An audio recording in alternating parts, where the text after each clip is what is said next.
They were not gentle with Jaime Lannister, nor were they kind. Rain fell hard through the pale open sky of the Wolfswood as the Stark outriders rode him in irons, rough-spined as the forest itself, mud splattering his face and golden hair as they drove him on. He stumbled once. Only once, for a lion's pride would sooner die than beg. And the iron bit deeper into his wrists, the pain lancing bright as memory. The direwolf banners were soaked, their gray silks gone sodden and black, their silent howls matching the wet and wrathful wild. He had never felt so far from home as he did in that riding column. Fewer Lannister men remained with him every mile, and the king in the North's camp grew closer, its reputation for cold justice hanging over Jaime like the north wind itself. He was bruised and hungry and caked with the blood of battle, but it was the jeers of Stark soldiers, the sideways looks of the riverlords, that stung deepest. Their eyes saw not a knight, but Kingslayer. Not a son, but a betrayer. Not a captive, but a coin to be spent. The camp was alive when they arrived.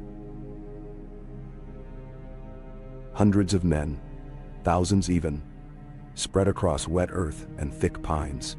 Cooking smoke drifted through the rain, its scent of wood and meat strange in the mist. But all eyes turned as the Golden Lion rode in on a Stark horse, guards flanking him. Women peered out of tents, children huddled by fires, and lords paused in their strategy, knives and cups in hand. For the first time in his life, Jaime Lannister felt the weight of every gaze, the judgment of a world that no longer bent to his name. He was brought before Robb Stark in a clearing, surrounded by tall trees, the king's great direwolf ghost prowling nearby, silent and watchful. Robb was young, so young, Jaime thought. For the legend the Riverlands whispered about, but the boy's eyes were older than Jaime's own. Sansa Stark, the eldest daughter, stood nearby, hair hidden beneath a hood, her face pale but resolute. Catelyn Stark was nowhere to be seen. Rumor had it she rode south, bent on some errand for her son's war. "Take off the hood," Robb said. His voice was not gentle, but it was not cruel either. Let him see the face of the North. Jaime's bonds were loosened just enough to lower his hood, hair plastered to his forehead, gold dulled by grime and rain. He straightened, spine unbowed, and stared at Robb. "I hear the songs," Jaime said, and managed to smile. "The king in the North. Wolf blood, steel, and justice. Are you going to kill me, Stark?" Robb considered him a moment, rain running down the sharp line of his jaw. "Do you think I should, Kingslayer?" The old nickname coiled in the mud at Jaime's feet. He could almost see it. Shame and renown. The taste of wildfire, the copper tang of a mad king's blood on his sword. He remembered standing above Aerys, sword drawn, all the world watching.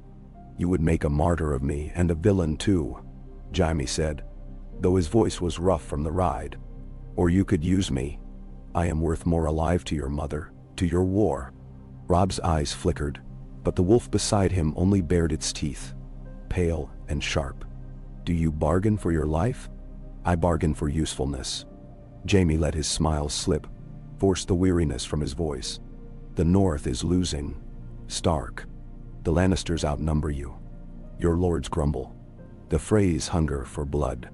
The Bolton banners are gone. Even now, Tywin gathers an army at Harrenhal that would break your back. You need a sword.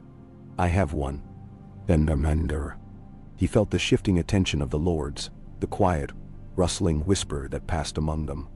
Lord Karstark, scowling and stone-faced, spat at the ground. Lady Mormont, small and fierce, glared from beneath her hood. Even Theon Greyjoy, no longer Robb's shadow, now cold and kept at arm's length, watched, the lines at his mouth deepened by sleepless nights. "You would turn on your father?" Robb asked, and there was more curiosity than disgust in his tone. Jaime's breath steamed in the cold. He remembered Tywin's cold eyes, his mother's long silences, Cersei's fire, the weight of Lannister gold pressing on every word he'd ever spoken. "My father would sooner feed me to his hounds than see me serve the wolf." But he forgets, that a lion is no one's dog. Jaime looked Robb in the eye. If you let me ride at your side, if you trust me, as foolish as that may sound, I can give you the Lannister battle plans. I can sow chaos in Tywin's ranks. I know the gold roads, the secret roads, the cracks in the rock. I have fought in every war since I was 15. The North needs more than vengeance. It needs victory. Oh. The silence stretched, broken only by the patter of rain and the far-off cry of a horn. Robb looked to his sister, then to his lords. Some faces were thunderstruck, others openly hostile. Theon shook his head slightly, lips pressed thin. You speak pretty words, Kingslayer, Karstark spat. You murdered the Mad King, and now you'd betray your own blood. You'd put a knife in our backs too, the moment we looked away. Jaime met the man's gaze. I was 16 when I killed the king. No one cared why. Not your father, not mine. Do you think I liked wearing that name all my life? That I wanted to be a monster in every tale? A warning for every child. Let me prove there is more to a man than what is sung about him. And sorry. For a long time Robb was silent. At last he raised a hand, quieting the murmurs and shouts. He looked at Jaime with a strange sadness, a world weariness that belonged on an old king's face, not a boy's. Will you swear to me, Jaime Lannister, on your honor as a knight and as a son, that you will serve the North and ride at my side until the war is won or lost? There was a flicker of something, hope, perhaps, in Robb's voice, though he masked it well. Jaime felt it, felt the weight of the world's judgment pressing on him, the opportunity to carve out something other than disgrace. I swear it, he said, voice ringing through the rain. I will ride with you, Robb Stark. My sword is yours. The lords erupted into argument, some roaring outrage, others hissing caution. Robb paid them no mind. He stepped forward, cutting the bindings from Jaime's wrists himself with a dirk, the blade sharp and cold against Jaime's skin. The direwolf bristled, but Jaime held his ground. You are watched, Robb said softly. So that only Jaime could hear. Betray us, and you'll die slow. But if you are true, the North will remember. Jaime rubbed at his wrists, the bruises purple and raw. If I am true, the world will forget everything else. So it was done. They put him in a tent near the edge of camp, not among the high lords, but not with the common soldiers either. 2 Stark men watched him night and day, their hands never far from their swords. Food was brought, bread, cheese, a slab of cold beef. But it was less than the men ate, and water was given only grudgingly. He slept poorly, rain hammering the canvas overhead, dreams crowded with ghosts. In his dreams, Tywin stood over him, golden armor bright as the sun, Cersei's laughter sharp as glass. But when morning came, the world was unchanged. Jaime rose, cleaned himself as best he could, and waited. He did not have to wait long. Robb sent for him at dawn, the sky only just pale. A map was spread over a makeshift table, its surface lit by a guttering lantern. Lords crowded close, Karstark, Mormont, Blackfish Tully, even Roose Bolton, his eyes cold and unreadable. They turned as Jaime entered, the air thick with suspicion. Robb nodded at Jaime. Tell them what you told me. Jaime studied the map, tracing the rivers and hills with his eyes, remembering the plans drawn by Tywin, the letters sent by Raven, the whispers in the Lannister camp. He pointed to Harrenhal, its black mass looming over the countryside. Tywin is mustering more men here, he said. Voice steady. He sends gold to buy the sellswords of the east, but his real force is a day's march south, near Maidenpool. He intends to swing north, trap you between the Twins and Harrenhal. Your supply lines are already strained. He expects you to run or starve. Karstark snorted. And we are to trust you? Jaime met his glare. I'm the only man here who knows how your enemies think. You can kill me, or you can listen. Robb nodded, and the lords listened, some scowling, some thoughtful. Jaime detailed Tywin's usual strategies, the routes he favored, the weaknesses in his supply lines. He named Lannister spies in the north, pointed out roads the scouts might use, ways to force the Lannisters to overextend. As he spoke, a strange quiet settled over the tent. Even Roose Bolton watched, interest flickering in his cold blue eyes. When Jaime finished, Robb nodded. "We will test what you say," Robb said, voice hard. "If your words prove true, you will have a place among us. If not," he left the threat unspoken, but it hung in the air all the same. The next days were a storm of motion. Scouts were sent out, riders dispatched to the Riverlands, ravens loosed to the Twins and White Harbor. Jaime was watched every hour, but his advice was heeded, and he felt, for the first time in years, something like hope. He trained with the Stark men, sword flashing in the gray light, sweat and blood washing away old shame. At night, he spoke with Sansa Stark, her eyes wary but curious. She asked him of Casterly Rock, of his sister, of the old kings and the Mad King's court. Jaime told her truths, some bitter, some sweet. He spoke of the dreams that haunted him, the ghosts that would not leave. In her company, he felt the weight on his shoulders ease, if only a little. The Stark camp changed too. News came from scouts. Tywin's men, as Jaime had said, moved south, then north, seeking to encircle them. The north moved quickly, roads cleared by outriders, food gathered by foragers, Lannister supply lines harried by Stark riders in the hills. Jaime watched the army grow sharper, harder. The lords more united, if not in trust, then in purpose. But not all was well. Whispers followed Jaime everywhere. Kingslayer, Oathbreaker, lion in the wolf's den. Some men spat when he passed. Others challenged him in the training yard, seeking to test his skill or his resolve. Jaime did not flinch. He fought, and sometimes he won, sometimes not. But always he rose, and always he faced them with open eyes. One night, as a storm raged over the camp, Robb summoned Jaime to his tent. The king was alone, his direwolf curled at his feet, eyes bright in the firelight. "You have done as you promised," Robb said, pouring a cup of wine. "The men trust you more than they did, though some will never forgive." Jaime took the wine, sipped. "Forgiveness is a luxury, Stark. I'll settle for usefulness." Robb smiled faintly. "You spoke true. Tywin's men are off balance. We've cut their lines, struck their camps. The Freys move slower. The Boltons watch us more closely. The North stands stronger than before." "And yet," Jaime said, "there is a wound in this army. The Freys do not trust you.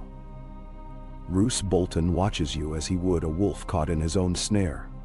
The Karstarks mourn, and some would sooner see you dead than crowned. You need unity, Robb, or you will fall not to Tywin, but to your own bannermen." Robb's face darkened.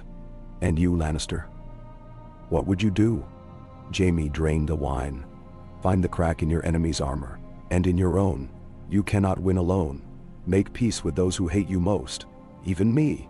A silence stretched. Rain battered the tent roof, and Ghost's tail thumped quietly. "You are not what I expected," Robb said at last. "But then, neither am I." Jaime laughed, the sound sharp and honest. "None of us are when the song ends." As weeks passed, the North grew strong again, banners flying high, the rumors of Lannister strength dimming as word of their setbacks spread. Jaime rode at Robb's side in battle, cutting down Lannister outriders, leading charges through the mud and blood. He fought as he never had before. Not for gold, nor honor, nor love, but for something that felt like redemption. The men began to nod at him, some even to smile. The old names did not vanish, but they lost their sting. A letter came from Catelyn Stark, urging caution, but also hope. She wrote of alliances forming in the south, of new threats, but also new friends. Robb's resolve hardened. Jaime saw in him the makings of a great king, one who could unite, not just conquer. It was not easy. At night, Jaime dreamed of Cersei, her voice a whisper in the dark, of Tywin's disappointment, of the Mad King's screams. But in the day, he rode with wolves, and for the first time, the world felt wide and clean. The final test came in the marshes of the Neck, when a Lannister host, desperate and hungry, broke through the lines and threatened the Stark supply trains. Jaime led the counterattack, his sword bright in the sun, his laughter ringing over the clash of steel. The Lannister men faltered when they saw him. Some cried for mercy, others cursed his name. But Jaime pressed on, breaking their ranks, turning rout into victory. After, in the quiet of the aftermath, Robb came to him, hand outstretched. "You saved the North today, Kingslayer. You have my trust and my thanks." Jaime took the hand, feeling something shift in his chest. A burden lightened, a debt repaid. "For today," Jaime said, "call me friend." And in that moment, beneath the battered banners of wolf and lion, a new song began. One not of ruin, but of hope. Okay. The dawn after victory in the marshes was gentle, the sort of northern morning Jaime had not known since he was a child in the golden hills of the Westerlands. When air and sky were sweet and cold enough to sting.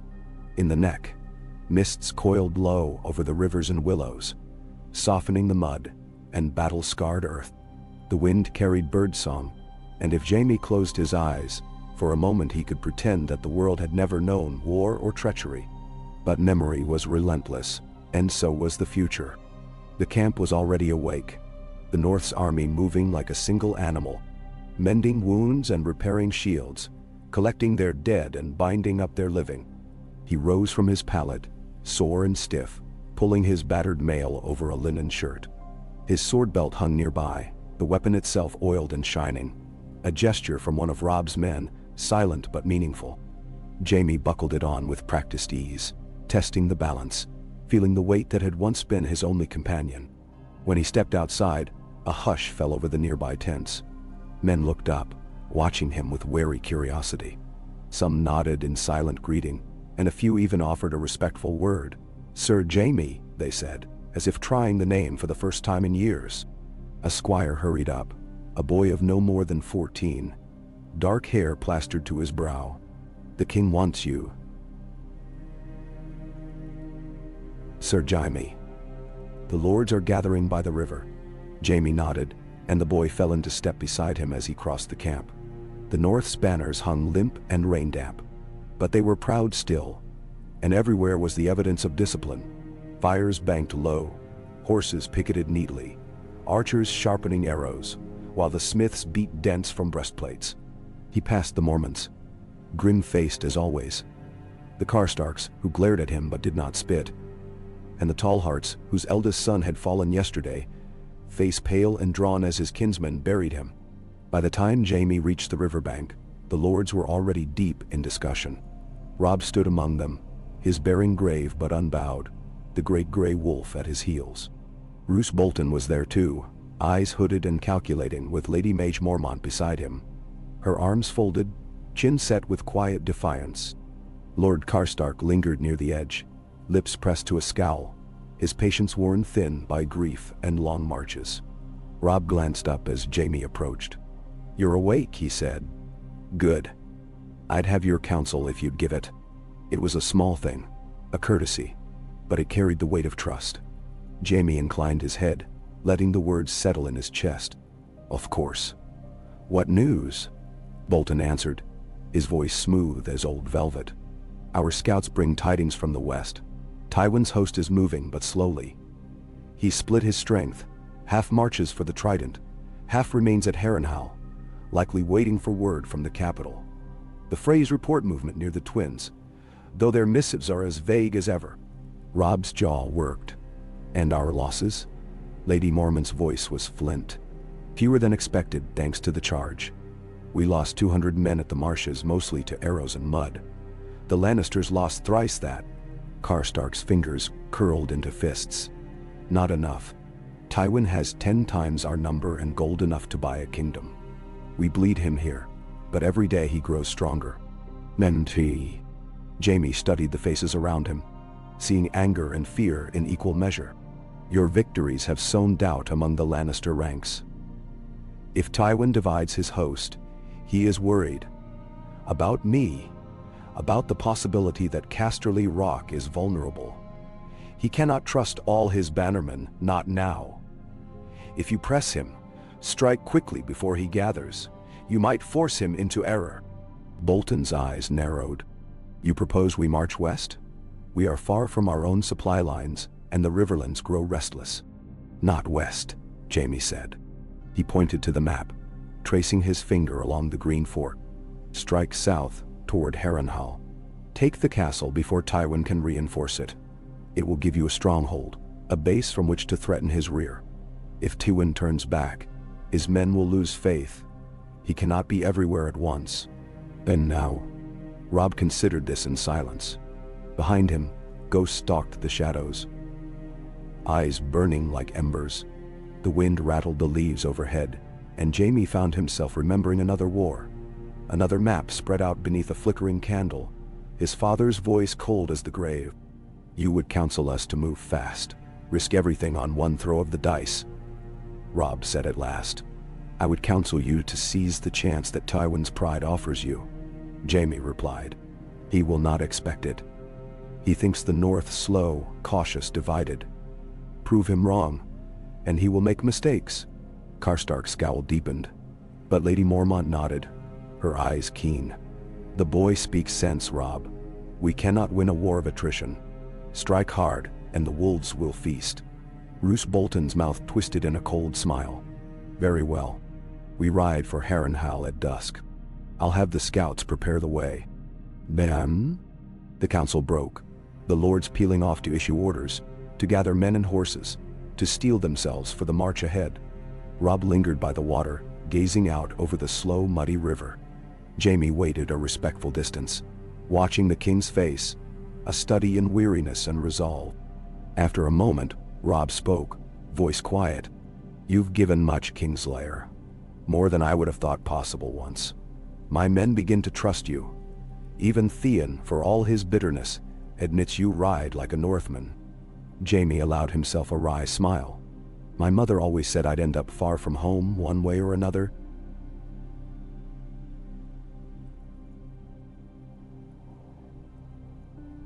She just never imagined it would be like this. Robb's eyes softened, and for a fleeting moment, Jaime saw the boy beneath the crown. The son lost, the brother longing for peace. If we win Harrenhal, the war changes. My bannermen will see what's possible. And you? What do you want when this is over? Ben? It was a question Jaime had not let himself consider. For years, he had defined himself by war and family, by reputation and shame. Now, for the first time, the future stretched before him, unwritten. I want... Jaime paused, searching for truth. I want to be more than a memory men curse. I want my sister's children to be safe, even if it means they hate me. And I want to sleep at night without hearing Era's last scream. Robb looked at him then, really looked, and nodded. Help me win the North's peace, and I'll see what I can do about the rest. They rode at dusk, the army a river of steel and wool, banners snapping in the cold wind. Jaime rode at Robb's side, flanked by Stark outriders and the best of the riverlords. The road was hard, miles of muddy track, fords swollen by recent rain, woods alive with the threat of ambush. Jaime proved his worth again and again.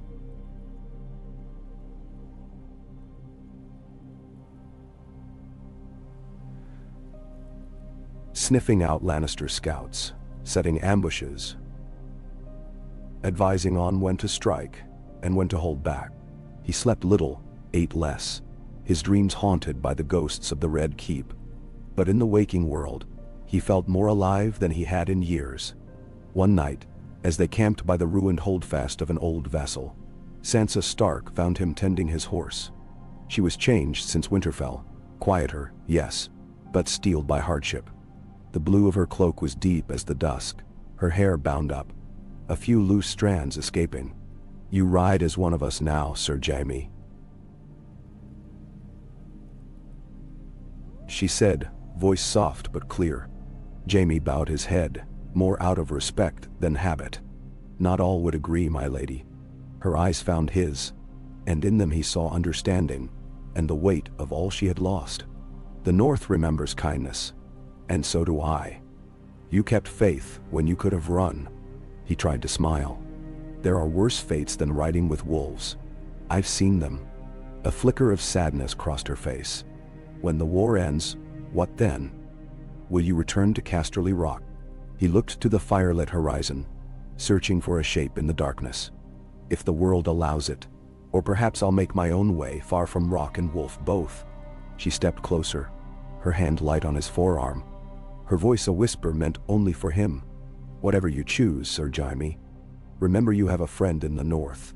He nodded, humbled in a way he could not name, and she turned away, vanishing into the gloom, her shadow long and uncertain. The march on Harrenhal was brutal. The castle's silhouette rose black against a crimson dawn, towers shattered like the bones of some ancient giant. Tywin had left a garrison, 2,000 men, many veterans of the Golden Company, all well supplied and mean. They held the castle's massive gates and rained arrows from broken ramparts. Robb gathered his commanders in the marshes outside the walls. They expect us to storm the gates, he said, voice ringing over the cold, muddy earth. But I want to hear another plan. Jaime studied the castle, its ruined walls, its flooded cellars, its murder holes and arrow slits. He remembered his last visit there, as a boy riding in his father's train, Tywin's shadow looming long over the blackened stone. The walls are too thick, the gates too strong, Jaime said. But Harrenhal's curse works both ways. There are tunnels beneath the keep, old, from before the fire. Smugglers use them still. If you can find one, you can send a small party inside. Open the gates from within. Oh. Bolton's smile was thin as a razor. And you know these tunnels, Kingslayer? Jaime shrugged. Better than most. I've used them before. Robb's eyes glittered with risk and excitement. How many men? No more than a dozen. More would be noticed. The rest create a distraction at the main gate. Lady Mormont volunteered first, her daughter Daisy at her side. The bears will go. We know tunnels and close work. Karstark shook his head but grudgingly offered 2 of his best. If this fails, I'll hold you responsible, Lannister. Jaime accepted the challenge with a nod. If it fails, you won't have to. That night, beneath a moon hidden by clouds, Jaime led the small party threads and over broken stones, into the mouth of a tunnel hidden by brambles and a fallen tree. The air inside was thick with damp and rot, the stones slick with moss and age. Behind him, the Northmen moved like ghosts, Lady Mage at his right, Daisy at his left, the rest close and silent. They crept for what seemed like hours, the passage twisting beneath the ruins. The only light, a guttering lantern carried by one of the Karstarks. Once, a rat darted over Jaime's boot, and he heard Daisy's quiet laugh behind him. He felt alive, more alive than he had in years, the risk and the hope, the blood singing in his veins. At last, they reached a crumbling stair. Jaime pressed a finger to his lips, signaled for silence. Above, muffled voices echoed, Lannister guards, bored and loud. Jaime drew his sword, the bears close behind. The fight was quick and vicious. The first guard died without a sound, throat cut by Lady Mormont's knife. The second managed to cry, but Daisy ended it with an axe. They climbed, step by cautious step, until at last they reached the inner gatehouse. Jaime slipped forward, slaying the gate sergeant as he reached for his horn. Then he wrenched the bar from the main gate, and the world exploded into noise. Stark horns sounded, loud and brash. Robb's men surged from the darkness, swarming the outer yards. The garrison fought hard, but caught between the hammer and anvil, they fell one by one. Jaime fought at the gate, sword flashing, sweat and blood slicking his arms. He killed 3 men, maybe more. Faces blurred by torchlight and adrenaline. When at last the fighting ended, Harrenhal was theirs. Robb found him in the great hall, breathless and mud-spattered, Ghost pacing at his heels. "We did it," the king said, eyes bright with triumph. "You did it, Jaime." Jaime sheathed his sword, feeling the exhaustion settle into his bones. "We did it. The north holds Harrenhal." Robb's lords gathered, voices buzzing with excitement and relief. Roose Bolton took command of the garrison, his eyes glittering in the firelight. Karstark offered a grudging hand, and Lady Mormont clapped Jaime on the back, nearly staggering him. That night, As the army celebrated, Jaime found himself alone on the battlements, staring out over the endless marshes. The fires of the camp glimmered in the distance, the banners of Stark and Mormont and Karstark waving proud over Harrenhal's blackened towers. The future, for the first time, seemed open. A path that might lead anywhere, even home. Sansa joined him there, her cloak drawn tight against the cold. "You saved us," she said. "You saved the North." He shook his head, uncertain. "I did what I had to. What I could." She smiled, gentle and sure. "That's all any of us can do." Below them, the North sang, the old songs echoing in the dark, the promise of peace flickering like firelight on the water. Jaime closed his eyes, breathed in the cold air, and let hope, quiet and persistent, settle in his chest. He did not know what the morrow would bring, only that, for tonight, the North was whole, and so was he. Ah, Ka. Jaime lingered on the battlements, as the songs below drifted on the wind, rough northern voices buoyed by mead, and the euphoria of victory. Fires burned in the bailey, drawing in warmth and shadows alike. In that light, every banner seemed brighter, and every face more alive. He watched the army of the North feast in the conquered halls of Harrenhal, saw Robb Stark at the center of it, laughing with Lord Umber, and tossing a wolfish grin to young Daisy Mormont, who returned it with a thump of her mug and a shout for another round. Jaime's hand gripped the cold stone. In the aftermath of battle, peace always felt thin, as if the world itself held its breath. The air over Harrenhal was no exception. For all the celebration, he could sense the tension in the air. Loyalty that must be earned anew. Hatred that would not die with a single victory. Sansa was silent at his side. Her hood was drawn up, but her face was visible in the flicker of torchlight. High cheeks, lips pursed in thought, eyes wide and blue, old in ways that made Jaime ache. She was a Stark through and through. They watched together as the halls filled with singing, watched as men forgot their doubts, if only for a night. "You could go down," she said, her voice as soft as dusk. "Take your place with the lords." "I am not one of them," Jaime replied, turning to look at her. "Not truly. Not yet." She tilted her head, the faintest smile on her lips. "They will never forget what you were, but they will remember what you do. That is how it is in the North. That is how it must be." Jaime studied her face. Saw Eddard Stark's stubbornness, Catelyn's wisdom, something fierce and gentle interwoven. "You sound older than you are. We are all older than we were," she said. "Winter has that effect." He looked out over the marshes, the swamps shifting in the moonlight, the black skeletons of burnt towers standing sentinel over all. "I wonder if there is a place for men like me. Once the fighting is done, there is always a place for those who choose to make one," Sansa said, and Jaime felt the words settle within him, deep and true. A horn called from the western watchtower, sharp and urgent, dashing the calm. Jaime stiffened. The singing in the hall faltered, and men reached for their weapons. Half-remembered terror alive again in the wake of victory. Robb appeared at the door to the keep, eyes narrow, hand on his sword. Jaime and Sansa descended the winding stair to meet him in the torchlit yard. Stark outriders clustered by the gate, their faces drawn and wary. A rider had come in out of the night, his horse lathered with sweat, eyes wide, voice ragged with urgency. "Lannister host in the east, my lord." The man gasped, nearly falling from his saddle. "Lord Tywin rides for Harrenhal, 4,000 strong, and more behind him. They mean to strike at dawn." No. Robb's face changed, the smile of celebration falling away, replaced by the cold mask of command. "How far?" "A day's ride, maybe less. Scouts say he's pushing hard. His banners are everywhere."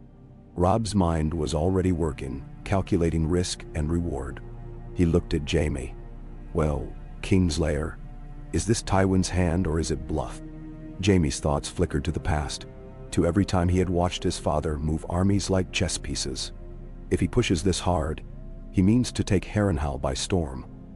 He will not risk a siege. He'll want to break you while the men are still weary, before you can fortify these walls. Robb nodded. So we fight, or we flee. We hold Harrenhal, Lady Mormont said, appearing at Robb's side, axe in hand. Let the lions come. The walls will not fall easily. Men no. Karstark spat on the flagstones but did not disagree. The lords gathered, arguments quick and fierce. But all eyes turned, in the end, to Jaime. His heart beat faster, and he felt for the first time the weight of all those watching, waiting for him to betray them, to falter, to fail. Your best chance is to use the castle's curse, Jaime said. Let Tywin believe you are weak. Feign confusion, invite him to attack. But hide your best men, leave the outer wards thin, but pack the inner keep with archers, pikemen. When he breaks through, let him bleed for every stone. Bolton's eyes flickered with malice. And you, Kingslayer, where will you be when the fighting starts? Where you put me, Jaime replied, matching the man's gaze. If I am to die, let it be with a sword in my hand. Robb clapped him on the shoulder, a silent acknowledgement. You'll command the gate with Lord Umber and Lady Mormont. If Tywin breaks through, hold him as long as you can. The rest of us will be ready for the counterstroke. Sansa looked at Jaime, her eyes unreadable. Be careful, sir. He inclined his head, wishing he could say more. Night fell heavy and swift. The camp transformed from revelry to readiness in the space of an hour. Fires burned low, and men moved in shadow. Jaime donned his armor, every buckle and plate adjusted with care. When he looked in the mirror of his helm, he saw his father's eyes, but something softer in the set of his jaw. The gatehouse was a hive of nervous energy. Lord Umber stood atop the battlements, his greatsword slung over his shoulder, voice booming as he directed men into position. Lady Mormont checked every shield, her manner brisk, every word a blessing or a curse. Jaime paced the walkway, surveying the fields beyond, the torches that glimmered like stars in the night. Hours dragged. Then, just before dawn, the first Lannister banners appeared on the horizon. Scarlet and gold, a river of steel. The sound came before the sight. Horns, drums, the thunder of thousands of hooves. Tywin Lannister's army rolled across the fields, a tide of gold and red. Jaime's throat tightened at the sight. For years he had ridden at the front of such armies, his sword the tip of the spear. Now, for the first time, he faced them from the walls. He knew the men who rode beneath those banners.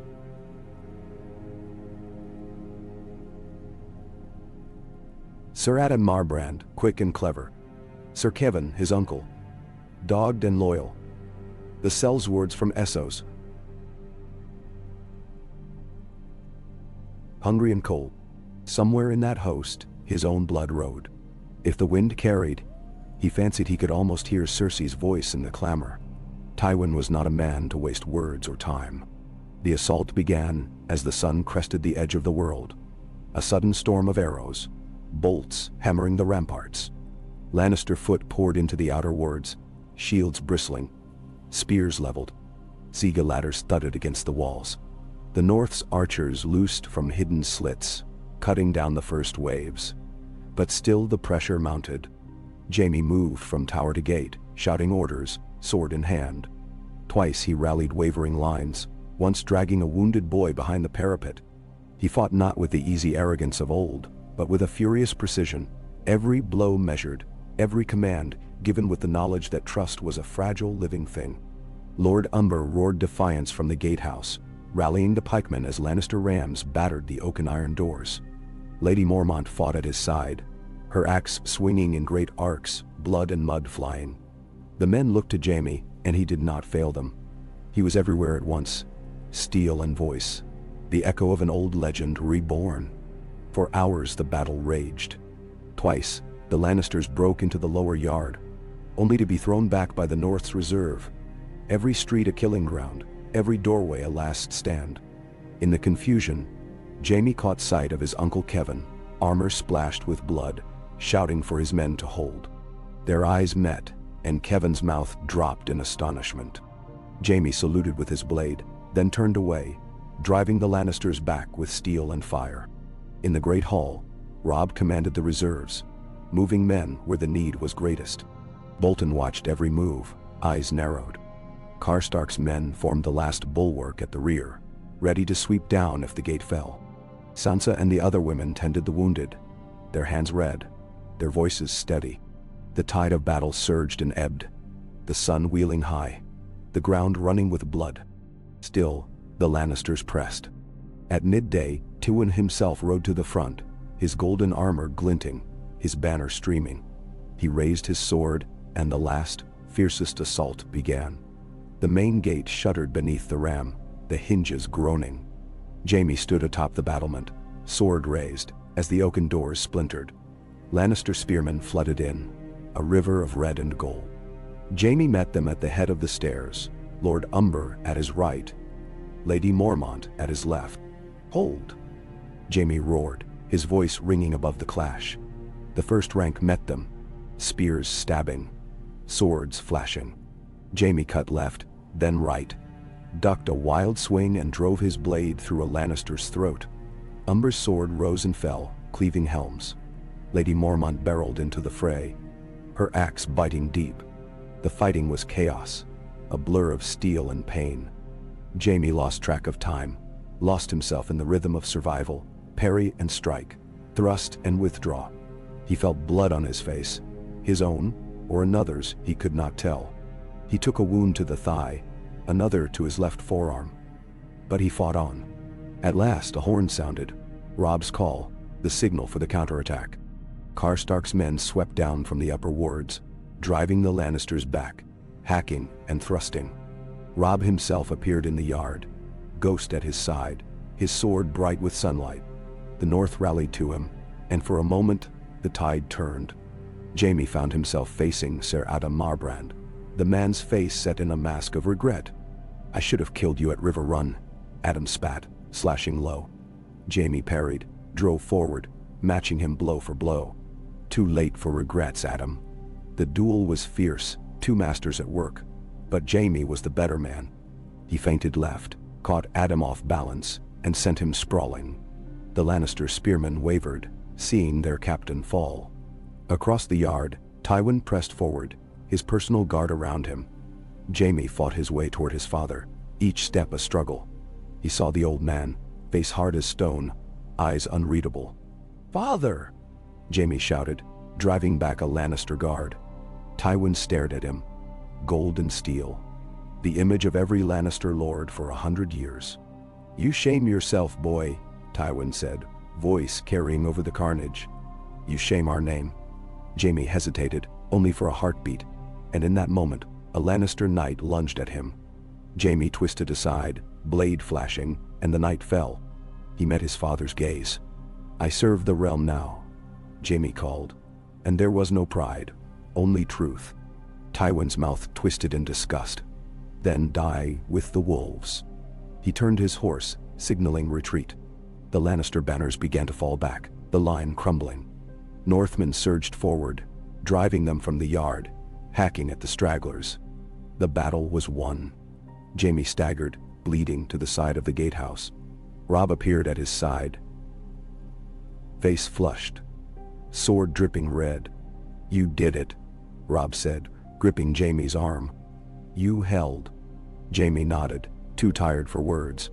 Together, they watched as the North's banners rose over Harrenhal, the Lannister host broken and in flight. Night fell, slow and sweet, as men counted the living and the dead. Jaime collapsed on a bench outside the great hall, his wounds bound by Sansa's careful hands. She worked in silence, tears streaking her cheeks as she sewed a deep cut on his arm. "Why do you weep?" Jaime asked, voice raw. "For those who died," she said. "For those who must go on living." He wanted to comfort her, but the words would not come. Instead, he squeezed her hand, and she did not pull away. When the wounded were tended, the lords gathered in the ruined hall. Robb stood before them, his hair wild, his eyes burning. "We have won," he said. "We have held the North, and Harrenhal is ours. Let every man know. The wolf and the lion stand together, and we will not be broken." A great shout went up, echoing in the broken vaults. Jaime stood at Robb's side, battered and bloody, but whole. As the cheering faded, Robb turned to him. "What now, Sir Jaime? Will you stay and rebuild or seek your own road?" Jaime looked to the fire, feeling something old and cold slip away. "I will stay, if you'll have me. The North may yet need a lion." Robb clasped his hand. "You are one of us now. Let the world remember." Outside, the wind howled over Harrenhal, but within the walls, hope kindled anew. A hope forged in blood and loss, and a single choice made beneath northern stars. Ah, Kandi. The next days were a blur of cold, fatigue, and the slow agony of healing. Jaime drifted through them as if in a dream, pain and memory mingling with the ceaseless clamor of Harrenhal's rebirth. Blackened towers stood over churned mud and shattered stone, the sounds of carpenters, smiths, and grave diggers echoing together in the mist. The dead were burned in great pyres by the lake, their ashes scattered beneath weeping willows. Wolves howled every night. Sometimes in mourning, sometimes as if in warning. Jaime wondered which, but did not ask. He wore his wounds with a strange pride, proof that he had bled for these people, that he belonged among them, even if only for this span of brittle days. Sansa dressed his arm in the mornings, hands deft and gentle, her touch at once clinical and kind. She had a healer's manner now, all business and steady nerve, and Jaime marveled at her composure. "You should have been a maester," he told her once, but she only smiled, thin and rueful. "Maesters are safe behind stone walls. We Starks learn to heal and to fight." Sometimes there's no difference. Robb took up command from the upper keep, surrounded by a river of letters, maps, and murmuring lords. The victory at Harrenhal echoed through the riverlands, banners flocking to the Wolf as news of Tywin's defeat spread. Scouts brought word of Lannister stragglers limping west, while the Freys, ever cautious, sent carefully worded messages of support. Waited with veiled threats. The Greyjohn caroused by day and night, his booming laughter rolling across the courtyards. Lady Mormont sent home for reinforcements, and offered blunt counsel at every turn. Karstark brooded, haunted by the ghosts of sons lost at the Whispering Wood and now at Harrenhal's gates. Roose Bolton glided through the halls, a shadow among shadows, his men always at the margins, silent and sharp-eyed. The North was united, but trust ran thin as spring ice. Jaime found himself at the heart of it all, for better or worse. The men watched him with something like respect now, though suspicion still lurked behind the eyes of many. Some even came to him for advice. How to shore up the breach in the curtain wall. Where best to dig new ditches, which Lannister commanders might yet pose a threat. He answered honestly, always careful, never promising more than he could deliver. One evening, Robb summoned him to the Solar. The young king was hunched over a battered chessboard, a line of carved wolves pitted against a handful of lions and stags. Jaime sat across from him, stretching his mending arm with a wince. "Your wounds heal slowly," Robb said, moving a wolf forward. "But so does the North." Jaime smirked, nudging a lion piece. "Some wounds never close, your grace, but you keep fighting all the same." They played in silence a while, the only sound the clink of wood on wood, the crackle of the fire, the distant clang of hammers from the yard. At last, Robb spoke. "Tywin will not forget. He licks his wounds at Harrenhal's loss, but he'll gather his strength and strike again. The Freys mutter in their towers, and the Boltons hold their own counsel. Winter is coming, Sir Jaime. What would you do in my place?" "Bay." Jaime weighed the question, tracing lines on the board with a forefinger. "You have Harrenhal, but that's only a start. The Lannisters will try to turn your own lords against you. By gold, by marriage, by secret threat. You must show them the wolf has teeth and loyalty brings reward." Robb leaned back, studying him. "You speak of loyalty. Do you mean yours as well?" The question hung between them, heavy as chainmail. Jaime met Robb's eyes, searching for judgment but finding only honest need. "I do. I gave you my oath in the rain, and again, in the blood. I'll not break it. You have my sword, and my counsel, if you'll have it." "Then he." Robb nodded, the barest ghost of a smile on his lips. "I do, and you have mine." The following day, Jaime stood at the walls as riders thundered out the main gate. Envoys to the Freys, the Lannisters, the Lords of the Vale. Each bore messages sealed with wolf's head wax, promises of reward and warning, invitations to join a new order. Roose Bolton rode with one party, eyes as cold as the Dreadfort in winter. Lady Mormont sent Dacey north to Bear Island, bearing word of Harrenhal's defense and a call for fresh arms. That afternoon, as the shadows stretched long across the bailey, a commotion rose near the old Godswood. Jaime went to see, finding Sansa there before him. The heart tree's face was half burnt, its weeping eyes leaking sap the color of old blood. A line of men waited by its roots, Riverlanders, Northmen, even a few Ironborn from Theon's ragged crew. Each had come to confess a sin or beg for forgiveness, to kneel in the dirt and press forehead to root. Sansa watched in silence, eyes bright with tears she would not let fall. Jaime joined her, saying nothing, only letting her shoulder rest lightly against his. "These men have lost fathers, brothers, children," she said quietly. "All for a king's pride, a lord's ambition. I don't know if there's forgiveness in the world for it." "There isn't," Jaime replied softly. "Not really. You just keep living and try to do better." She looked at him, eyes searching. "Have you found that peace?" "Not yet," he admitted. "But I'm still looking." A wind stirred, rattling the burnt leaves. They stood together a while longer, two souls bound by war and guilt, watching the line of the broken fade into dusk. In the days that followed, messengers brought news from every corner of the realm. The Freys delayed, their allegiance uncertain. Lord Hoster Tully, ill and confined to his solar at River Run, sent cautious words of praise and concern. The Blackfish marshaled the Riverlords, swearing loyalty but demanding action. News from King's Landing came in fits and starts, Joffrey still on the throne, Cersei spinning webs, Stannis lurking in the south like a storm at sea. Jaime felt the tension building, the way the world seemed to coil tighter with every new dawn. The men drilled harder, the repairs moved faster. By week's end, the walls bristled with sharpened stakes, new watchfires burned on every tower, and the forges never went cold. Food was rationed, horses counted, all eyes turned toward the roads. One morning, as a red sun bled over the horizon, a horn sounded from the east. Jaime was already at the gate, instinct driving him to climb the parapet. Below, a lone rider approached. No banner, cloak torn and mud-caked, but the horse moved with the precision of a Lannister charger. Jaime's pulse quickened.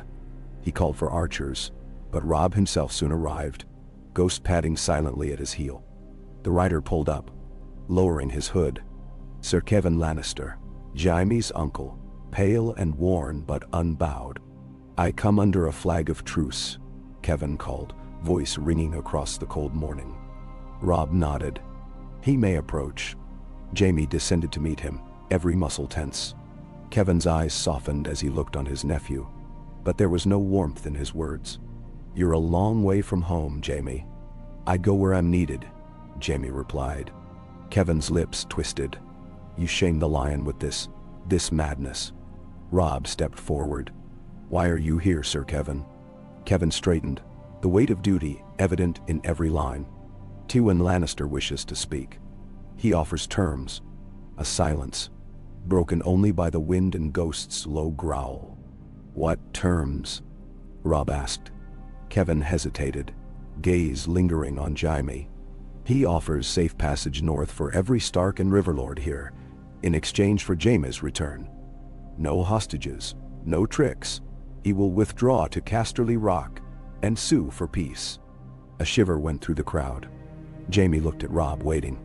He knew the answer, but the king's eyes were cold as the lake. "I will not buy peace with blood," Robb said at last. "Tell Lord Tywin the North stands united. Harrenhal is ours, and we will not yield it for any price." "Berindania." Kevan nodded, something sad and inevitable in his bearing. He turned to Jaime. "You've chosen your side then?" Jaime nodded. "I have." Kevan's eyes closed for a heartbeat. Then may the gods have mercy on us all. He rode out, alone, his banner trailing in the dawn. Afterward, Robb called his council. The room buzzed with debate, some urging acceptance, others warning treachery. Bolton argued for caution, Karstark for blood. Only Lady Mormont stood silent, eyes fixed on the fire. Jaime watched, feeling the ties to his old life fraying, snapping one by one. He saw the grief on Robb's face, the steel in Sansa's, the wary hope in Daisy's. He wondered what would become of him when the last battle was over. In the weeks that followed, the world seemed to hold its breath. Tywin did not attack, but his armies lurked in the west, rebuilding, waiting. Scouts vanished from the roads, and rumors grew of new alliances, of sellswords gathering, of dragons stirring in the east. Spring crept in, shy and uncertain. Grass sprouted among the ashes, and the first crocuses bloomed near the lakeshore. The men planted gardens. Children laughed in the yards, and for a little while, there was peace. One evening, as the stars bloomed in the sky, Sansa found Jaime by the lake. They walked together along the shore, boots leaving twin trails in the soft earth. "You could go," she said. "No one would stop you now." "I could," Jaime agreed, gazing out at the moon's reflection. "But the North has become something more than a cause. I think I might belong here." She smiled, shy and strong at once. "I hope you do." They stood together, quiet and at ease, as the frogs began to sing and the wind carried the sense of new growth and old sorrow.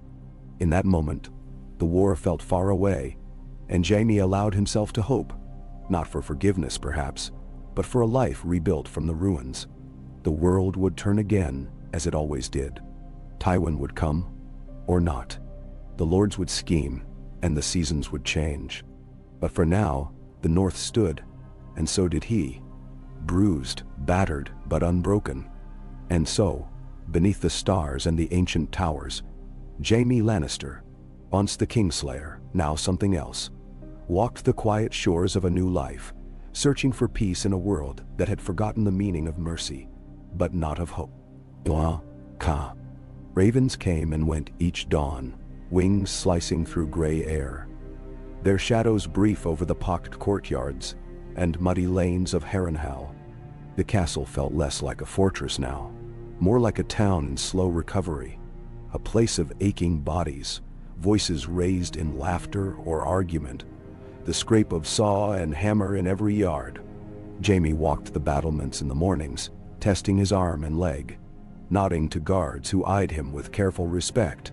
The Northmen had learned to accept his presence, if not his name, and as his limp faded, so too did the deepest distrust. He made himself useful. He rose before sunrise, breaking his fast with the builders and blacksmiths, inspecting the breached gates with Lady Mormont and her daughters. He watched the archers at practice, called corrections, listened to the old campaigners mutter about Lannister tricks. Some men, emboldened, came to him with questions. How would the lions strike, if they dared? Where should the scouts hide? Where would the gold be sent? Jaime gave answers and, when he could, reassured them. More often he spoke quietly with Sansa, who now seemed everywhere at once, tending wounded, speaking to new arrivals, offering a word or a smile to the youngest squires. He found comfort in her company, in the small and patient ways she worked to mend, not only wounds, but tempers. She listened as he recounted his nightmares, Cersei's angry face fading into Tywin's cold stare, Aerys screaming through the smoke. And she told him once of the quiet deaths she'd witnessed in Winterfell, of snow falling thick over her father's grave. Their sorrows met, and in meeting, lost a little of their sting. The world beyond Harrenhal, however, refused peace. By the second week, the River Lords began to arrive in earnest. Edmure Tully, weary-eyed and flushed with pride, led the first host, 2,000 strong, banners snapping above pikes. Behind him came Sir Brynden Blackfish, who saluted Jaime with a cool nod but wasted little kindness. The great Jon and Karstark rode out to greet them, banners of wolf and trout raised together. There was relief in the joining, but tension as well. Old feuds ran deep.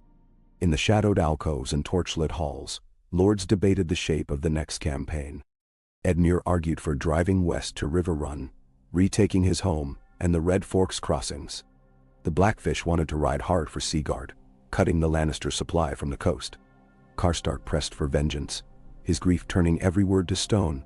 Even the younger lords vied for favor, eager to write their names into the new chapter of Northern legend. Robb listened to them all, pacing slow, jaw set. Jaime watched the boy, now a king, but still a Stark, juggle the ambitions of men who would kneel but never truly serve. When Robb asked his opinion, Jaime spoke plainly. If you chase Tywin, you'll never catch him. He's a fox with 100 holes to hide in, and he'll bleed you dry as you hunt. Hold Harrenhal. Let him make the first mistake. His pride is sharper than any blade. The council split and reformed 100 times, but in the end, Robb chose patience. Scouts rode west and south, harrying Lannister camps, burning supply wagons. Harrenhal became a beacon, a place where wolves gathered, and the Riverlands could rally. Jaime was not idle in these days. With Dacy Mormont, he drilled the castle guard, instilling Lannister discipline where northern brawn alone had once sufficed. He walked the walls with Sir Brynden, discussing defense and tactics, their rivalry slowly softening into mutual respect. In the yard, he sparred with the Karstark men, letting them test his mettle, and sometimes his patience. The more he bled with them, the more they trusted his word. At night he sat with Sansa and Lady Mormont by the fire. The old bear woman told stories of Bear Island, of storms that swept away whole villages, of children who learned to hunt wolves before they learned to write. Sansa listened, eyes bright, and asked questions about every place she'd never seen. Jaime filled in the blanks with tales of the West, cascades of gold in the sunlight, the echo of sea in Lannisport's harbors, the secrets of the Rock. Rumor spread with every returning scout. Lannister banners had been seen massing at Fairmarket. Gold cloaks moved through the Riverlands in 2s and 3s, spreading coin and whispers. Roose Bolton sent word that the Freys had feasted guests from the capital. Messengers from Cersei, some said. Jaime waited for the knife he knew would come from the shadows, but for weeks it did not. Instead, spring advanced in small ways. Green shoots in the grass, birds nesting in the burned halls, the kitchens full of laughter one night when the Mormonts slaughtered a boar. Children appeared, sons and daughters of the camp followers, racing in packs through the yards, daring each other to touch the scorched weirwood and run before the old gods cursed them. One gray morning, as mist drifted through the halls, a horn sounded at the gate. Jaime had just finished his rounds and made for the wall, climbing the worn stairs 2 at a time. Robb was already there, flanked by the Blackfish and Edmure. Ghost prowled, fur bristling. A single rider approached, ragged, but bearing a white flag. He was gaunt, red-bearded, one arm slung in a bloody rag. He named himself Sir Harris Swift, a minor Lannister bannerman. "My lord," he said, eyes flicking from Robb to Jaime. "I come with a message from Lord Tywin." Robb folded his arms, expression hard. "Speak." Swift drew a letter, wax sealed with the lion's head. Robb broke it, reading in silence while the lords waited. At last he handed it to Jaime. The words were in Tywin's hand, cold, efficient, the edge of steel in every line. "The North's defiance can only end in fire and blood. Return the Kingslayer, and the Riverlands shall be spared further devastation. Refuse, and you will find your walls no shield against the gold and iron of the West." Below, a list of demands, hostages, castles, the return of certain prisoners. It ended with Tywin's signature, a lion's paw drawn in crimson ink. Jaime let the letter fall. "Hell not parley. If you refuse, he'll burn the Riverlands to ash." Edmure slammed his fist to the wall. "We've heard enough of Lannister fire. Let them come." But Robb shook his head. "We'll answer with action, not words." He dismissed Sir Harris, who slumped in relief and rode for the west. The council broke, the lords dispersing, but Robb pulled Jaime aside. "My men grow restless," he said, voice low. They fear what comes next. Jaime nodded. You have to give them hope. Not empty words, something they can hold. A wedding, a feast, a promise kept. Robb considered, then nodded. You speak truth. Perhaps I will send for my mother. She can bridge gaps I cannot.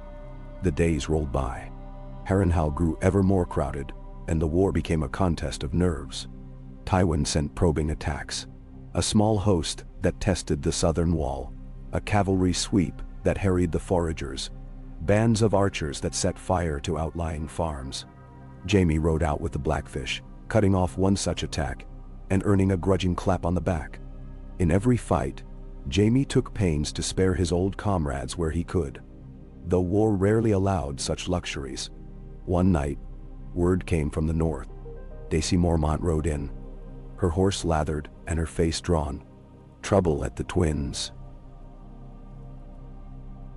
she reported. The Freys grow bold.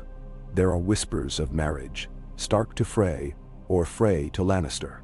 My mother wants your counsel. The council met that night in Robb's solar, the air thick with candle smoke and tension. Robb heard them all, but in the end turned to Jaime. If you were Lord Walder, what would you do? Jaime laughed, soft and grim. Walder Frey serves only himself. He'll back whoever offers the best bargain. But he hates to be cornered. Show him you hold the winning hand, and he'll fall in line. If not, watch your back. Then shh, Lady Mormont grunted. The old weasel can't be trusted. Best we keep our swords sharp. With fresh urgency, messengers went north and west. Their orders clear. Hold every crossing. Watch the river. Keep the Freys close but not coddled. The Blackfish rode out with a company of scouts. Edmure drilled his men at dawn and dusk. And Bolton watched, ever silent. Another week, and another horn sounded. This time a host of Lannisters, 2,000 strong, arrayed on the far bank. Tywin had not come in person, but his banners blazed. A parley was demanded, and Robb rode out to meet them, taking Jaime as his second. Across the river, Sir Kevan Lannister stood with Sarah Down Marbrand and a score of knights. Kevan greeted Jaime with a heavy heart. You have made your choice then? I have, Jaime said. Yes, have you? The talks were short and fruitless. Tywin's men demanded surrender. Robb refused. Bows twanged from the trees. An ambush or an accident, none could say. In the confusion, Jaime shielded Robb from an arrow meant for his heart. Sir Adam called for peace, and the lines pulled back, neither side victorious, but neither broken. That night, Robb called Jaime to the battlements. The moon was high, painting the lake with silver. You saved my life, Robb said, voice raw. You did not have to. Jaime shook his head. I swore an oath. Not to the north, not to your banners, but to you. I do not break oaths anymore. Robb clasped his shoulder. I believe you. I only wish my lords did as well. In the weeks that followed, trust grew, slow as the greening earth. Sansa's smile came easier. Edmure's jokes turned bawdy. Even the Karstark men grudgingly accepted Jaime's word. Bolton remained watchful, but said little. The world outside Harrenhal darkened. News came from the east of Dragon's Rising, from the south of Stannis on the march. Tywin's armies gathered near the Red Fork, but dared not attack outright. The Freys wavered. For a time, there was peace, uneasy and fragile.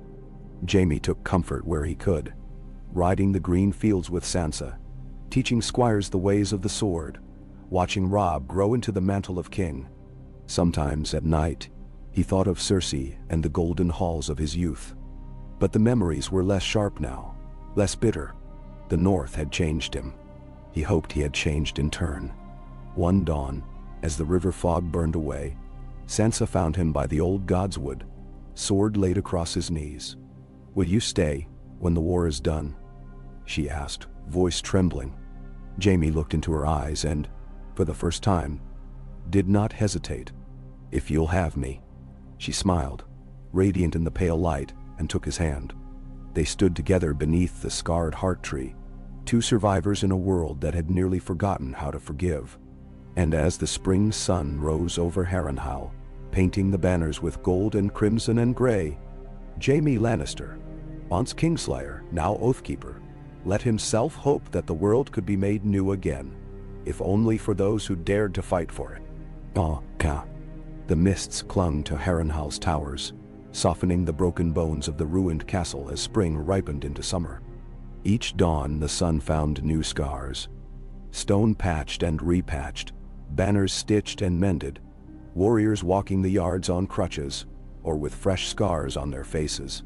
But in the slow turning of the season, life was returning, not only to Harrenhal, but to the hearts of those who called it haven, or home, or the last line between hope and oblivion. Jaime Lannister rose early. The North's air was sharper than any in the West, and even after months among wolves and riverlords, he often woke with a jolt, startled by a bird's call or the silence of the pre-dawn hour. He dressed in plain wool. The gold of Lannister faded by mud and blood. His left arm, once bruised and battered, had healed well under Sansa's care. His right still bore the mark of steel, an old cut that ached in the rain but had become part of him, like the memories he could neither change nor escape. The days began as they had for months. Inspection of the outer walls, a word with the guards, a review of the forges where swords and mail were hammered out. Jaime walked with Daisy Mormont and the Blackfish, discussing every post and every gap. It was routine, but it was a new kind of routine, one that felt built on trust rather than command. Edmure often joined them, cheerful even in mud, and the Blackfish took a grim delight in pointing out weaknesses Jaime had missed. Each morning, the sense of preparation grew. Harrenhal was a fortress again, not invincible, but bristling with purpose. The peace did not last, not truly. Rumors crackled in every hall, thick as smoke from the kitchens. The Frey still muttered of marriage and vengeance, refusing to send more men but growing fat on tolls from travelers. Scouts brought word of Lannister patrols along the Red Fork. Ser Adam Marbrand seen at the head of a column, his banners flowing red and gold. More worrying were the whispers from the south. Stannis massing at Storm's End, Lord Tyrell playing both sides, the Queen in King's Landing holding court with iron beneath her silks. In the solar, Robb read each raven aloud. Face drawn, voice steady. "No answer from my mother yet," he told his lords one day, tossing a letter onto the fire. "She rides east, searching for new allies. Lord Tully's health is failing. We hold the Riverlands, but not for long. Not if the West comes in force." Edmure bristled, but the Blackfish silenced him with a glance. "Hold Harrenhal, boy. Make them bleed for every stone." Robb nodded, but his gaze lingered on Jaime. "And you, Sir Jaime? Do you still trust in your father's patience?" Jaime shook his head. "My father's patience is measured in blood. He will come, and when he does, he will not offer mercy." Basin Hawal. The council broke in tension. Old alliances tested anew. Lady Mormont spoke sense. A fortress is only as strong as its people, and so the days filled with drills, arrow fletching, walls repaired stone by stone. Roose Bolton, ever quiet, walked the halls at dusk, eyes hooded, never far from his men. There were rumors even about him. Bolton letters seen by candlelight, meetings with Freymen in the dark. Jaime watched and remembered, never trusting silence in a place of so much noise. He found solace in other company. Sansa was everywhere, her voice steady in the halls, her laughter rare but warming the coldest days. Children gathered around her, learning to read by firelight, reciting snatches of song. Jaime joined them sometimes, telling tales of the West, of the Lion's Tooth and the golden apple trees above Lannisport, stories that softened his own memories and made the children stare wide-eyed and open-mouthed. One morning, Sansa asked him to help her plant herbs in a patch by the lake. His hands were clumsy in the dirt, but her smile lingered long after the work was done. The seasons turned, and one afternoon brought thunder. The clouds rolled heavy above the towers, and with them came a sense of unease that no one could shake. By dusk, a scout arrived at the gates. Exhausted, his horse lathered with sweat. "Riders on the western road," he gasped. "Lannister banners hundreds. Not Tywin, but Sir Kevan and Sir Adam Marbrand." They've taken a farmstead and fly a flag of truce. Robb gathered his council in the great hall, rain pounding overhead. He looked to Jaime, who nodded. Kevan will parley, but a dam is a blade unsheathed. Be wary. At dawn, Robb rode out with his lords. Blackfish, Edmure, Dacey, Bolton, and Jaime at his side. The Lannister camp was orderly, 200 men ringed by stakes, their armor bright even in the rain. Sir Kevan met them in the open, his face set, his hair gone to steel. Sir Adam stood behind him, eyes never leaving Jaime. Kevan inclined his head to Robb, ignoring the others. We come in peace, as we promised. My lord, my nephew. Jaime returned the nod, feeling the strange ache of kinship and sorrow. Uncle, P. Kevan's eyes flicked to Robb. Lord Tywin would have peace if it can be made. He offers terms. Robb's jaw worked. We have seen Lord Tywin's terms. Steel and fire. What does he offer now? Kevan unfolded a parchment. Return the King's Lair to us, and Harrenhal stands free. No Lannister host shall cross the Trident for 1 year and 1 day. Hostages will be exchanged. Lord Edmure may return to Riverrun. Lord Bolton may have his son from Casterly Rock. Ben? Robb's counsel stirred at that. Bolton especially. A flicker of calculation in his eyes.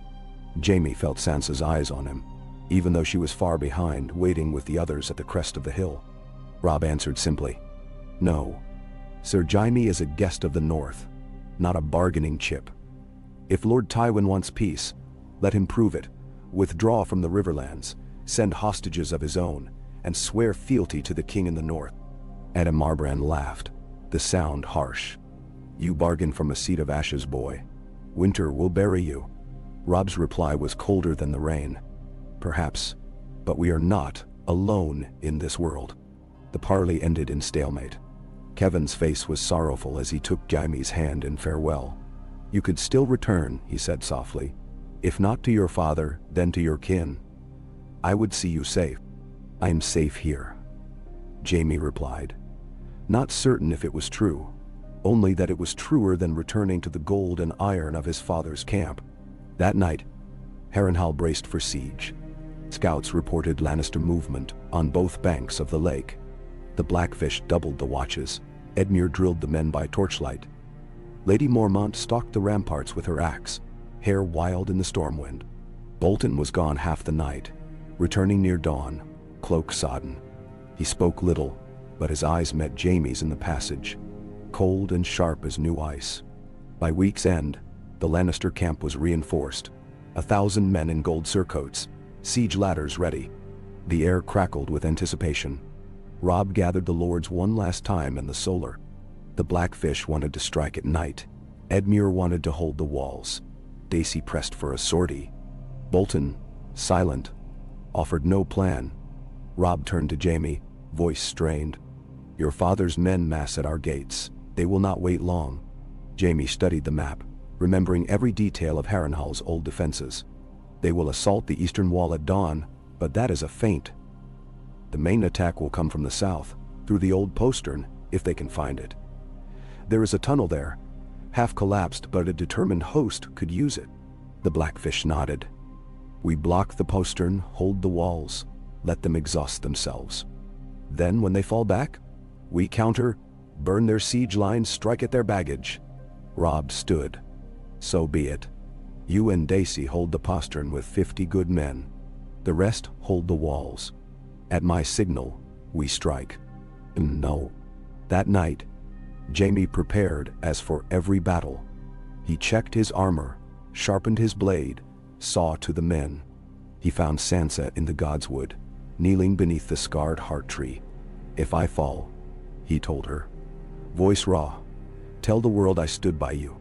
She stood, face streaked with tears and rain, and pressed her hand to his cheek. You will not fall, not tonight. He bent, for the first time, and kissed her. Soft, uncertain but real. When they parted, hope stirred, fierce and foolish. At dawn the storm broke. Lannister trumpets sounded in the fog, arrows blackened the sky. The eastern wall erupted in shouts and flame, But Jaime waited at the postern. Daisy beside him, 50 Northmen hunched and ready. Soon, as predicted, they heard the scrape of metal, the low curses of men crawling through mud and dark. Jaime signaled silence, then, as the first gold-clad soldier appeared, drove his sword through the man's throat. The fight was brutal, close and choking in the tunnel. Daisy swung her axe, her laughter wild in the dark. The Northmen pressed hard, filling the narrow way with bodies. Jaime fought with everything he had, memory and muscle, loyalty and rage. He saw Adam Marbrand ahead, driving his men on, and at last faced him, swords meeting in the half-light. "Kingslayer!" Adam spat, his blade flashing. "Traitor!" thought Tar. Jaime met him blow for blow. Teeth gritted. A man chooses his own fate. The duel was fierce, but Jaime was stronger, his will iron. At last, Adam slipped. Jaime's sword at his throat. "Yield," Jaime said, "or die for a cause that does not love you." Adam hesitated, then nodded. Jaime let him live. With the tunnel blocked and the Lannister dead driven out, the main host faltered. From the walls, Northmen poured arrows into the retreating gold. Robb signaled, and the Blackfish led a sortie that burned the siege towers, scattering the baggage train. By sunset, the Lannisters were in full flight, Kevin wounded, their banners torn and bloodied. In the aftermath, Harrenhal rang with victory, but it was a quiet triumph, one bought with blood and exhaustion. Robb found Jaime in the yard, both men limping, both grinning through the pain. "You've done it again," Robb said, voice hoarse. "We did it," Jaime replied. "The wolf and the lion." That night, there was a feast, somber but full of relief. Lords toasted Robb, the Blackfish, Lady Mormont, Edmure, and, last of all, Jaime, who rose at Sansa's urging, eyes shining with something he had not felt in years: hope. He looked around the hall. At friends, at foes turned allies, at a future uncertain but his own, and lifted his cup. "To the north," he said, "and to the chance to begin again." The roar that answered him filled even Harrenhal's ruined towers. And as he sat, Sansa's hand warm in his, Jaime Lannister knew that, for the first time since boyhood, he had found not only a place, but a purpose, a home built on trust, courage, and a long, slow work of redemption. Ka. The weeks after the Lannister rout dawned clearer and sweeter than any in recent memory. Harrenhal's fields ran green, stitched with wildflowers, and the gold of ripening barley. The air was rich with the smell of baking bread, new-turned earth, and smoke from the forges. For the first time in years, hope was not a fragile whisper in the cold, but a presence that moved among the people, bold as banners and quiet as prayer. Still, the shadow of war stretched far. Every morning brought ravens, some from the frays, demanding recognition, promising nothing. Others from King's Landing, spiteful, boastful, hinting at new plots. A few from distant corners of the north, filled with anxious questions for their king. Robb read every letter, brow furrowed, eyes quick and restless. But there was steel in his bearing now. The lords who doubted him began to speak his name with new respect. The soldiers, too, changed. Not just survivors, but men who believed they could build something that would last. Jaime Lannister felt that change most keenly. He became a fixture in Harrenhal's routines. He was up with the first light, working the yard or riding the perimeter with Daisy Mormont. With Edmure and the Blackfish, he checked on the drills, gave pointers, and even now and then shared a hard-won joke. The men who'd once spat at his feet now met his gaze, or even nodded. He learned names: Jossin, the mason's son who wanted to see the world; Harl, who'd lost his hand but not his sense of humor; young Beth, who could loose 5 arrows a minute. Each small trust was like a brick laid in a wall that would outlast the summer. There was peace in simple things: a mug of small beer, the ring of steel, the laughter from the kitchens. Jaime told stories by the fires, some bold, some bawdy, some so wild the children demanded them again and again. Sansa sat with the little ones, or sometimes in the window, sunlight glinting off her hair as she embroidered. Jaime caught her glances, the soft arch of her smile. In those moments, the pain and loss of years seemed lessened, and he dared to imagine, a life that was his own. But the world would not be stilled. One morning, a column arrived from the twins, Walder Frey's fourth son, Sir Aemon, and a host of spearmen. Their banners streamed beside the old, tattered direwolf. But there was no warmth in their welcome. In the hall, Sir Aemon presented his uncle's regards, and a demand that Robb honor his betrothal, long neglected, to one of Walder's granddaughters. Robb stiffened. Much has changed, Sir Aemon. I made promises before the war, and the war has changed us all. We will honor our debts, but in our own way and in our own time. Sir Aemon smiled thinly. My lord father will not wait forever. Edmure rolled his eyes, but the Blackfish only scowled. Jaime watched the interplay, recognizing the scent of blackmail and the flecks of uncertain alliances. The North was strong, but only as strong as the trust binding its great houses. The Freys, with their narrow eyes and sharp tongues, would test every inch of it. After the council, Robb walked with Jaime along the battlements. The lake shimmered below, its surface glassy and silent. My mother writes of peace, Robb said, voice taut. She urges patience, compromise. She dreams of returning home, of putting down the sword for good. Jaime gripped a cold stone. That is every soldier's dream, but peace is won in deeds, not in letters. Robb's look was distant. Do you think I'm a fool? For holding here? For refusing Tywin's offers? For trusting in hope? Jaime shook his head. I think you are brave. I think you know your people better than any lord or letter ever could. You built something here, Robb. They will remember, no matter what the world tries to take from you. Men? They fell into companionable silence, listening to the birds, the wind, and the far-off echoes of the smiths. That night, a feast was held in honor of the victory. The hall, once bleak and drafty, now shone with banners and candlelight. Bread and salt were laid at every table. Musicians played a half-remembered tune from Winterfell. And for a time, even the most dour of the Northmen forgot their grievances. Edmure, well into his cups, proposed a toast to the Lion in the North, and the company roared with laughter. Jaime took it with grace, then turned the toast. To the wolf who would not yield.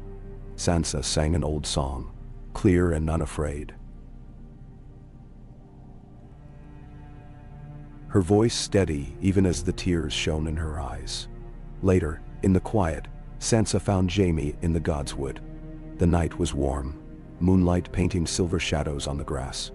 They are afraid, she said, of what happens next, of what the Freys might do or the Lannisters, even of you sometimes. He took her hand, warm and small, in his own. Fear's the cost of change, Sansa. I know it well. But I would face anything if it meant seeing this through, seeing you safe. She studied him, something fierce and fragile in her gaze. Would you stay then, if peace were truly made? He nodded. I would. She smiled, and in that moment, the world seemed wide and open, a horizon bright with possibility. The next morning, a raven arrived from River Run. Lord Hoster Tully had died, and the Riverlands called for their king's justice. Robb prepared to ride west, leaving Harrenhal under the Blackfish's command. Edmure and the Frey men would ride with him, along with 200 picked Northmen. Before dawn, as the army assembled in the yard, Sansa pressed a ribbon into Jaime's hand. For luck, she said, cheeks flushed. For hope. He tied it to his sword belt, his heart unsteady. The march west was slow and cautious, the road lined with refugees and the burned-out skeletons of old farmsteads. Scouts rode ahead, wary of Lannister or Frey ambush. Jaime rode near the front, with Dacey and Edmure. Every night, as the camp settled, he met with Robb and the lords to weigh news from every corner of the realm. The Riverlands greeted them with wary hope. At River Run, the mourning for Lord Hoster was brief but deep. Edmure wept openly, while the Blackfish stood like stone at the bier.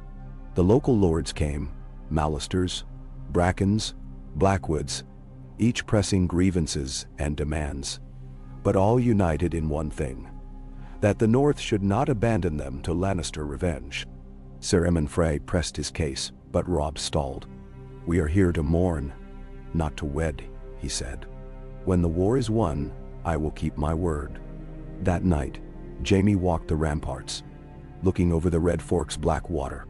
The stars were out, bright and sharp. Sansa joined him, silent for a time. "There's a rumor in camp,"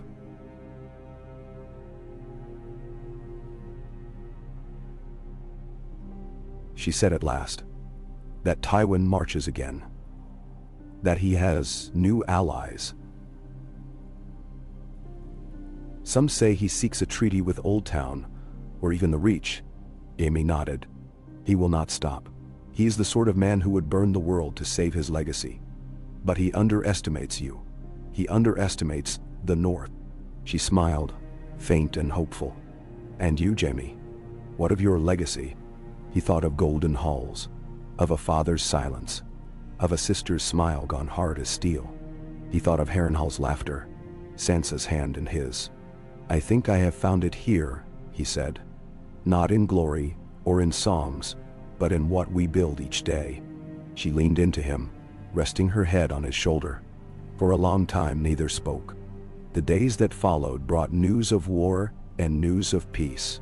Tywin's host massed at Golden Tooth, but did not advance. A raven arrived from the Eyrie. Lady Lysa had declared for the North, sending 1,000 knights under the Crescent Moon banner. Walder Frey, enraged at Robb's stalling, closed the twins to all traffic, an act that angered even his own kin. At last, Robb called a council. The Blackfish argued for striking hard at the Freys, opening the river crossings by force. Edmure urged negotiation, while the Lannisters and Brackens nearly came to blows over whose lands would be ravaged first. Through it all, Jaime sat quiet, weighing each word. When asked, he said simply, "Peace is earned by strength. Show Walder Frey that you cannot be cowed, but do not force his hand unless you are certain you can hold the crossings. If the Eyrie stands with us, let them take the lead. Lady Lysa's pride will demand it, and the Freys will fear her knights." "Oh." Robb agreed, and a message was sent. The camp prepared for every eventuality. A siege, a battle, a treacherous peace. Jaime kept to the yards, drilling the men. But at night he sought Sansa, finding in her a solace he could not explain. On the eve of what might be war, Jaime stood outside Sansa's tent. She met him at the entrance, moonlight gilding her hair. "Whatever comes tomorrow," he said, voice rough, "know that I will stand with you." She smiled, tears trembling on her lashes. "And I with you, Jaime. Always." He kissed her, gentle and sure. And in that moment, the world's troubles seemed far away. Dawn brought thunder, but not from the sky. Lysa Arryn's knights swept down from the north, banners streaming, their arrival so sudden and forceful that the Freys capitulated without a fight. The twins opened, and for the first time in years, a host passed freely along the Trident. Peace, fragile and tentative, hung over the land. River Run was restored to Edmure, and Robb's council set about rebuilding roads, caring for the wounded, planning for a future that seemed, at last, possible. Sansa moved among the women and children, her laughter lifting the gloom. Jaime found his place not as a lord, nor as a captive, but as something new. A trusted sword, a teacher, a companion. And slowly, Sansa's beloved. The days that followed were busy but rich. The work of peace as hard and vital as the work of war. In the end, word came from the south. Tywin Lannister had withdrawn to Casterly Rock, his armies fractured, his banners tattered. The North and Riverlands held, united by struggle and sacrifice. And one night, beneath the heart tree by the lake at Harrenhal, Jaime knelt and asked Sansa to be his wife. She wept with joy and kissed him, the world at last seeming new and bright. Together, they faced what came, storms, griefs, joys, and burdens, knowing that peace, once won, must be tended day by day, and that hope was not a fragile thing, but a living promise, grown strong as the roots of the old gods beneath their feet. The wedding was not the grand affair of a queen or king, nor the kind of day that minstrels would immortalize in gilded halls. But to those who witnessed it, under the green canopy of Harrenhal's small godswood, with the last of summer's warmth drifting on the air, it was proof that peace, however precarious, could take root in the world's hardest ground. Robb Stark stood as witness, with the Blackfish and Daisy Mormont on either side. Edmure Tully, cheeks still flushed from wine and victory, grinned as he handed Sansa to Jaime. The little folk of the keep, servants, cooks, orphans, and squires, gathered shyly at the edges, drawn by the wonder of seeing a Stark and a Lannister, joined not by war, but by a promise. The heart tree watched, its scars softened by new moss, its face inscrutable. Sansa wore a gown of pale gray and blue, simple and northern, her hair unbraided, as was the custom. Jaime had polished his battered mail and donned a cloak of deep green, the only Lannister gold a single thread at the hem, a quiet nod to the man he had been, and the one he had become. When the vows were said, the words spoken in a hush that carried to every corner of the godswood, Sansa pressed her hand to Jaime's and whispered, "With ice and fire, I bind myself to you." He answered with a promise spoken so softly, only she could hear. "With hope, with truth, and with all I am." They kissed as the heart tree's leaves shivered, and the old gods, if they still watched, offered their silence and blessing. Afterward, there was a feast in the hall. Tables groaned with loaves and roast. Barrels of mead and cider rolled out for the occasion. No bards had been summoned, but the North's singers raised their voices in hearty, unpolished harmony. Children darted between the benches, trailed by dogs and laughter. Even the most stoic of Robb's bannermen lifted mugs in toast. Some for love, some for luck, all for the courage of a new beginning.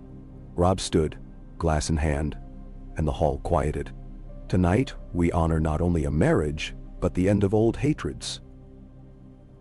Let the world know, winter cannot last forever, nor can war. I raise my cup to my sister and her husband, to the North's peace, and to every day that hope outlives fear." The roar that answered him was warm and full, and for a moment, all the sorrows of years past seemed to melt into the sweet crush of music and mead. Later, as the feast waned and the fire burned low, Jaime stepped outside into the night. The sky was alive with stars, cool and infinite. He heard footsteps and turned to find Sansa, her shawl loose about her shoulders, cheeks pink from wine and happiness. They wandered down to the lake, silent for a time, fingers entwined.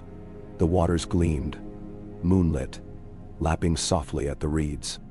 Jaime looked down at their reflections and saw not the Kingslayer, not the Lady of Winterfell, but two souls joined by suffering and choice, luck and longing. "Do you regret it?" Sansa asked, her voice low and uncertain. "Not a single thing," Jaime answered, and found it was true. "If my whole life was a road leading to this day, I would walk it again, with every scar and sorrow." She pressed close, resting her head on his shoulder. "The world is still dangerous. Tywin may yet come." The phrase? He cut her off with a gentle squeeze. "Let them come, if they dare. Whatever the cost, we'll face it together. That's what matters. Not banners or crowns, but this." She smiled, a slow bloom in the dark. "Then let the future come as it will." In the weeks that followed, Jaime's place in the North was sealed not by his wedding, but by the quiet work of making peace real. He rode with Robb to the borders of the Twins, negotiating the safe passage of trade and kin. He brokered uneasy truces between the Lannisters and Blackwoods, shaming proud lords into keeping their word. He sat at council, spoke for mercy where others cried for vengeance, and never once raised his voice in anger. Sansa, too, shaped the North's new life.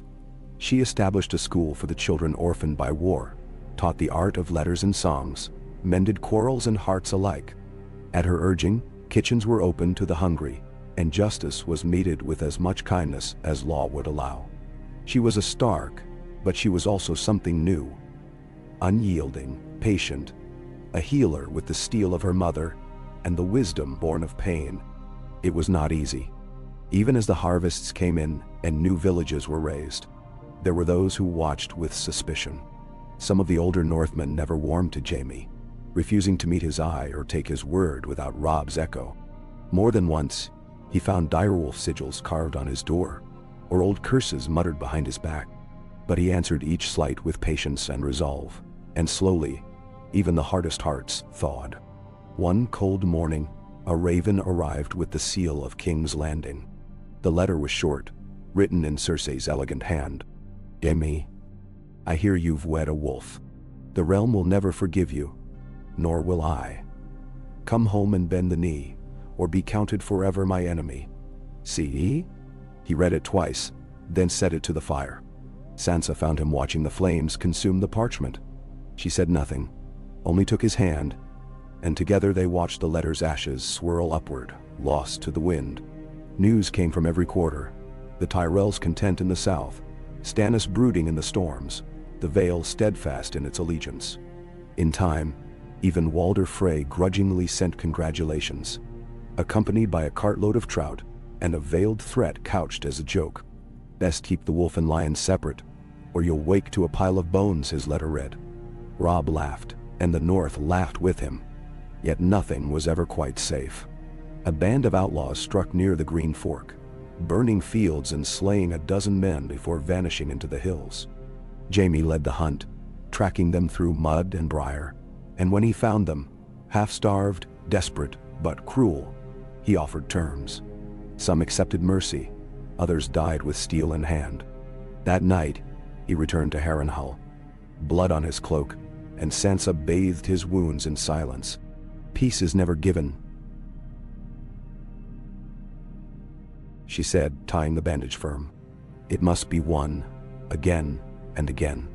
He kissed her hand, the scars on his own knuckles standing pale in the candlelight. Then, let us keep winning it. Robb's reign grew surer. With each passing month, more lords came to Harrenhal seeking wisdom, justice, or trade. The North's wealth returned, not in gold, but in grain, in wood, in laughter, and in life. When word came that Tywin Lannister was ill, his grip on the West faltering, the sense of old threats faded, replaced by hope, cautious and persistent. Jaime and Sansa spent their days walking the lakeshore or planning the restoration of the broken towers. Sometimes in the hush before dawn they spoke of children, not if, but when, and how the world might yet be made gentle for them. He told her, shy and laughing, that he wished their daughter might have her mother's hair and her father's stubbornness. She answered that their son would need both to survive a world so changed. The North remained watchful, wary of peace, but alive as it had not been in years. When the snows fell early, there was bread and shelter for all. The banners above Harrenhal snapped in the wind, direwolf trout and, now, a new device, a golden lion and a gray direwolf entwined, standing together. One night, the old godswood shone white with frost. Jaime and Sansa knelt before the heart tree, hands clasped, promising once more to guard what they had built. She leaned into him, whispering words only for him, and he answered with a promise. For every day that dawns, I will love you. For every night that falls, I will protect what we are. Spring would come again. The rivers would rise. The hills would green.